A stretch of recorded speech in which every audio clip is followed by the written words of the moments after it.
Assalamualaikum warahmatullahi wabarakatuh. Bismillah, alhamdulillah, la ilaha illallah wahdahu la syarikalah, wa asyhadu anna muhammadan abduhu wa rasuluh la nabiyya ba'da. Bismillahirrahmanirrahim. Selamat siang semuanya. Bagaimana kabar kalian hari ini? Semoga kita semua masih dalam keadaan sehat jasmani, tentunya rohaninya juga ya. Walaupun kita masih dalam nuansa pandemi, semoga pandemi segera pergi agar kita nantinya bisa melaksanakan aktivitas sehari-hari seperti biasanya lagi. Tentunya kembali lagi bersama saya Maulana. Dalam kesempatan kali ini kita akan membahas sebuah kajian mengenai filsafat lagi tentunya. Adapun tema kajian kita pada kesempatan siang hari ini, kita akan membahas mengenai sejarah lahirnya filsafat barat. Alasan saya kenapa kita membahas lahirnya filsafat barat, tentunya tindak lanjut dari pertemuan sebelumnya. Di pertemuan sebelumnya tentunya sudah kita sindir sedikit mengenai lahirnya filsafat, mulai dari perubahan pola pikir. Oleh sebab itu, pada kesempatan pertemuan yang kedua kali ini, kita akan membahas lebih mendetail tentang lahirnya filsafat di barat. Oke, langsung saja kita mulai kajian pada siang hari ini. Semoga kajian kita pada kesempatan hari ini diberkahi oleh Allah Subhanahu wa taala. Langsung saja, lahirnya filsafat tentunya dilatar belakangi oleh perubahan ataupun pergeseran cara berpikir masyarakat Yunani kuno pada masa itu. Awal mulanya, sebelum adanya filsafat, masyarakat Yunani kuno cara berpikirnya dengan menggunakan yang namanya mitos. Sesuatu yang sifatnya belum tentu terbukti kebenarannya. Sesuatu yang sifat-sifatnya legenda, mistis, yang mana akal atau empiris kita belum bisa membuktikan kebenarannya mengenai hal tersebut. Oleh sebab itu, ketika awal mulanya atau awal lahirnya filsafat, masyarakat Yunani waktu itu berubah atau beralihnya pola pikir menjadi logos atau logis, yang mana ketika itu mulai adanya kesadaran masyarakat Yunani untuk berpikir yang logis, yang menggunakan rasio atau akal, yang mana pemikirannya pun banyak diterima banyak orang. Sedangkan cara yang berpikir yang sifatnya mitologi, yaitu cara berpikir yang pemikirannya tidak dapat diterima oleh orang banyak, atau masih terdapat banyak keraguan mengenai hal-hal yang sifatnya mistis, hal-hal yang sifatnya legenda, hal-hal yang sifatnya belum tentu ada kebenarannya. Oleh sebab itu, bergesernya cara pemikiran tersebut yang menjadi batu tolak lahirnya yang namanya ilmu filsafat.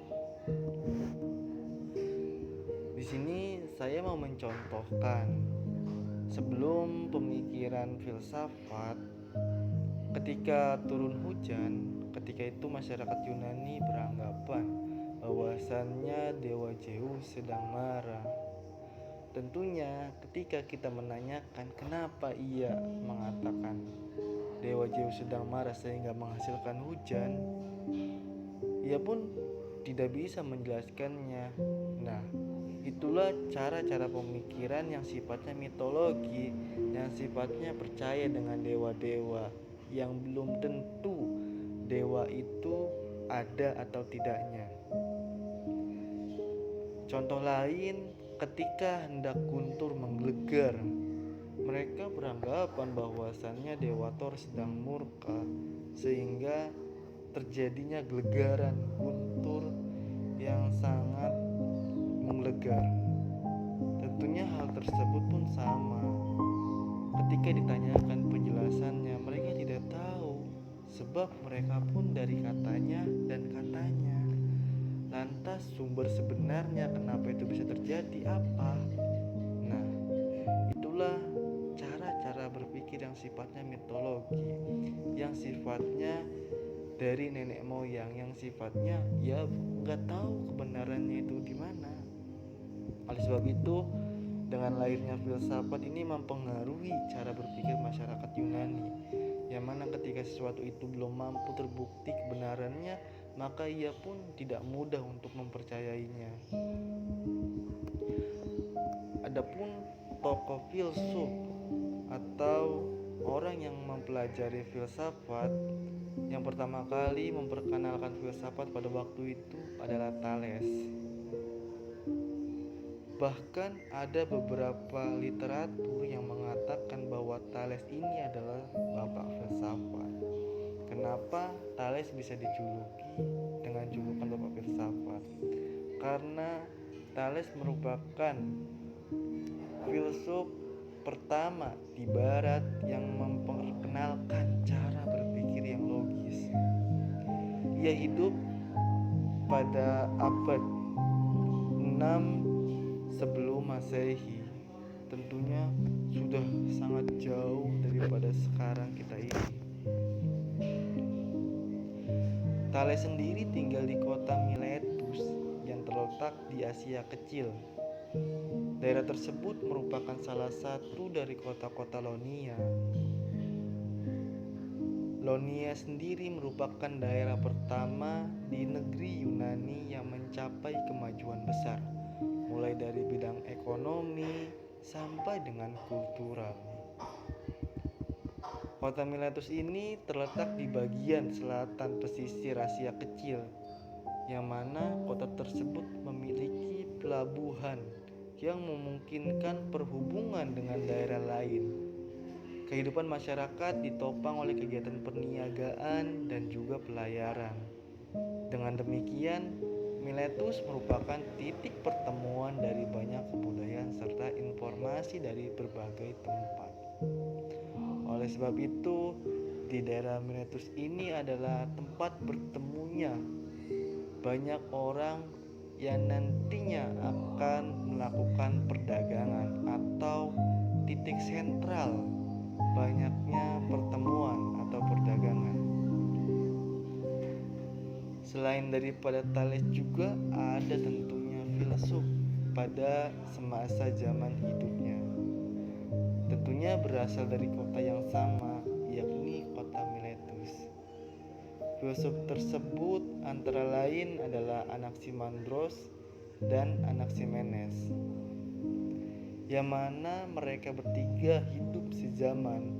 Bahkan ada yang mengatakan atau banyak literatur yang mengatakan dan memberi gelar kepada ketiga filsuf awal itu adalah sebagai Mazhab Miletus.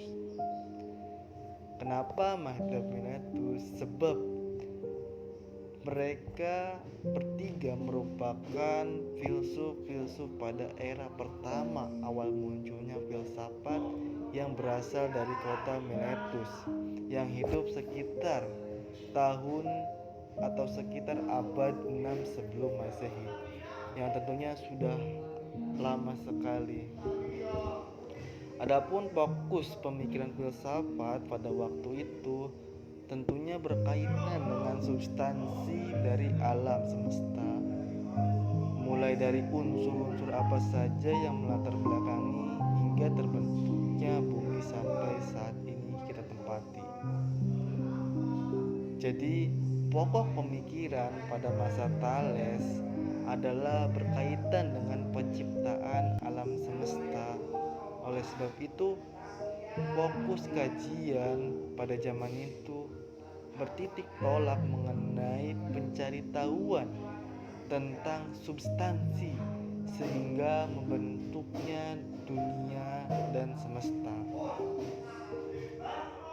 Mungkin mengenai lahirnya filsafat kita cukupkan sampai di sini, dan untuk pertemuan kedepannya kita akan membahas tokoh-tokoh dari Mahdal Miletus ini. Tentunya tonton terus channel ini, semoga nantinya bisa lebih berkembang.